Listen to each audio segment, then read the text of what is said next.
नमस्कार दोस्तों। स्वागत है आपका अपने चैनल न्यूज़ हब पर, जहां हम आपको लेकर चलते हैं दुनिया की सबसे बड़ी और ताज़ा खबरों की गहराई में। आज हम बात करेंगे एक ऐसी खबर की जो भारत और पाकिस्तान के बीच हाल ही में हुई सैन्य तनातनी से जुड़ी है। जी हां, हम बात कर रहे हैं ऑपरेशन सिंदूर और पाकिस्तान के उस दावे की जिसमें उसने कहा कि उसने भारत के 6 फाइटर जेट्स को मार गिराया है। लेकिन भारत के ने इन दावों को सिरे से खारिज कर दिया है। साथ ही पहली बार यह भी कबूल किया है कि कुछ फाइटर जेट्स का नुकसान हुआ है। तो चलिए इस खबर को विस्तार से समझते हैं। दोस्तों, अगर आपको ये खबर रोचक लग रही है तो वीडियो को लाइक करना और चैनल को सब्सक्राइब करना ना भूलें, ताकि ऐसी वीडियो मैं आपके लिए और लाता रहूं।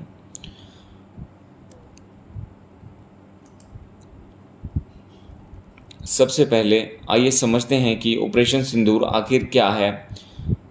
मई 2025 में भारत और पाकिस्तान के बीच कश्मीर में एक आतंकी हमले के बाद सैन्य तनाव बढ़ गया। भारत ने 7 मई को ऑपरेशन सिंदूर के तहत पाकिस्तान के 6 ठिकानों पर हवाई हमले किए, जिनमें बहावलपुर, मुजफ्फराबाद और सियालकोट जैसे इलाके शामिल थे। भारत का कहना था कि ये हमले आतंकी ठिकानों को निशाना बनाने के लिए थे, लेकिन इसके जवाब में पाकिस्तान ने दावा किया कि उसने भारत के 6 फाइटर जेट्स को मार गिराया, जिनमें 4 राफेल, 1 सुखोई 30 और 1 मिराज 2000 शामिल थे। पाकिस्तान के प्रधानमंत्री शहबाज शरीफ ने यहाँ तक कहा कि J-10C फाइटर जेट्स जो चीन से खरीदे गए हैं उन्होंने ये कामयाबी हासिल की, लेकिन भारत ने इन दावे को पूरी तरह से गलत बताया। भारत के chief of defence staff general Anil Chauhan ने सिंगापुर में हुए शांग्री ला डायलॉग के दौरान ब्लूमबर्ग टीवी को दिए इंटरव्यू में साफ कहा कि पाकिस्तान का 6 जेट्स को मार गिराने वाला दावा बिल्कुल गलत है। लेकिन उन्होंने यह भी स्वीकार कर लिया कि भारत को कुछ फाइटर जेट्स का नुकसान हुआ।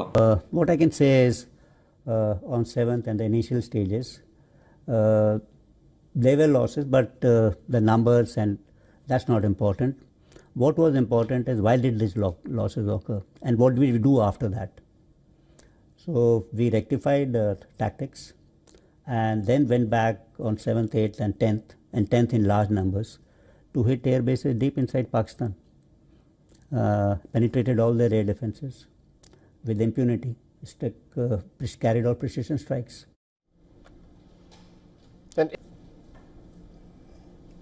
You are aware that we were able to penetrate the air defenses as long as 300 kilometers with point accuracy and target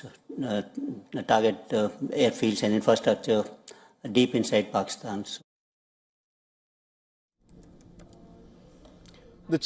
यह पहली बार है जब भारत ने इस संघर्ष में अपने जेट्स के नुकसान की पुष्टि की है। जनरल चौहान ने कहा, महत्वपूर्ण यह नहीं है कि कितने जेट्स गिराए गए, बल्कि यह है कि वे क्यों गिराए गए। हमने अपनी रणनीतिक गलतियों को समझा, उन्हें सुधारा और 2 दिन बाद फिर से अपने जेट्स को लंबी दूरी के टारगेट्स पर भेजा। यानी भारत ने न सिर्फ अपनी कमजोरियों को पहचाना, बल्कि उन्हें ठीक करके फिर से ऑपरेशन को अंजाम दिया। लेकिन सवाल यह है कि क्या वाकई पाकिस्तान ने इतने सारे भारतीय जेट्स को मार गिराया?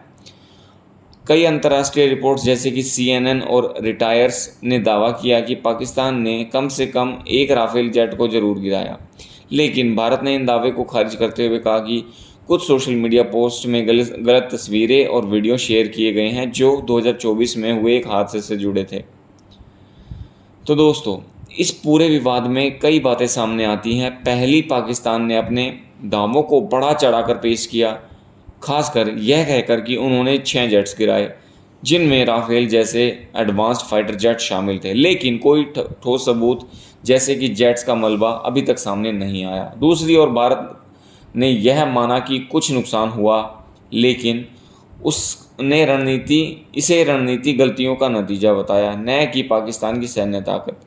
दूसरी बात, इस संघर्ष ने चीन के हथियार की ताकत को भी चर्चा में ला दिया। पाकिस्तान ने दावा किया कि उनके J-10C जेट्स और PL-15 मिसाइल्स जो चीन से आए हैं ने भारतीय जेट्स को निशाना बनाया, लेकिन भारत के जनरल चौहान ने कहा कि इन हथियारों का प्रदर्शन उतना प्रभावी नहीं था जितना दावा किया गया था। तीसरी और सबसे महत्वपूर्ण बात, भारत ने इस संघर्ष में से सबक लिया कि भारतीय वायुसेना ने अपनी गलतियों को सुधारा और महज 2 दिन में फिर से ऑपरेशन शुरू किया। यानी भारत की सैन्य ताकत और उसकी रिकवरी करने की क्षमता अभी भी मजबूत है। तो अब सवाल ये है कि अगर आगे क्या होता है, आगे क्या है। भारत ने साफ कर दिया है कि वह पाकिस्तान के साथ सिर्फ दो मुद्दों पर बात करेगा, आतंकवाद और पाकिस्तान अधिकृत कश्मीर। यानी दोनों देशों के बीच तनाव अभी ख़त्म नहीं हुआ है, लेकिन भारत अपनी रक्षा तैयारियों को और मजबूत कर रहा है। हाल ही में खबर आई कि हिंदुस्तान एरोनॉटिक्स लिमिटेड HAL 2025 में 12 तेजस LCA Mk-1A जेट्स भारतीय वायुसेना को देगा, जो हमारी ताकत को और बढ़ाएगा। दूसरी ओर पाकिस्तान और चीन की साझेदारी भी इस पूरे घटनाक्रम में चर्चा का विषय रही। कई विशेषज्ञों का मानना है कि पाकिस्तान के दावों में चीन का प्रचार भी शामिल है ताकि उसके हथियारों की बिक्री बढ़े, लेकिन बिना सबूत के ये दावा कितना सच है, यह अभी सवाल ही है। तो दोस्तों, ये थी ऑपरेशन सिंदूर और भारत पाकिस्तान के बीच हाल ही में के तनाव की पूरी कहानी। भारत ने पाकिस्तान के 6 जेट्स मार गिराने के दावे को खारिज किया है, लेकिन अपने कुछ नुकसान की पुष्टि की है। इस पूरे मामले में रणनीतिक, तकनीक और कूटनीतिक का खेल साफ दिखता है। अब आप बताइए, आपको क्या लगता है कि भारत ने इस स्थिति को सही तरीके से संभाला, या फिर पाकिस्तान के दावों में कितनी सच्चाई हो सकती है? अपनी राय कमेंट्स बॉक्स में ज़रूर दें। अगर आपको दोस्तों वीडियो पसंद आया हो तो वीडियो को लाइक करें, चैनल को सब्सक्राइब करें और बेल आइकन का बटन दबाना ना भूलें, ताकि ऐसे रोचक खबरें मैं आपके लिए और लाता रहूं। जय हिंद, जय भारत।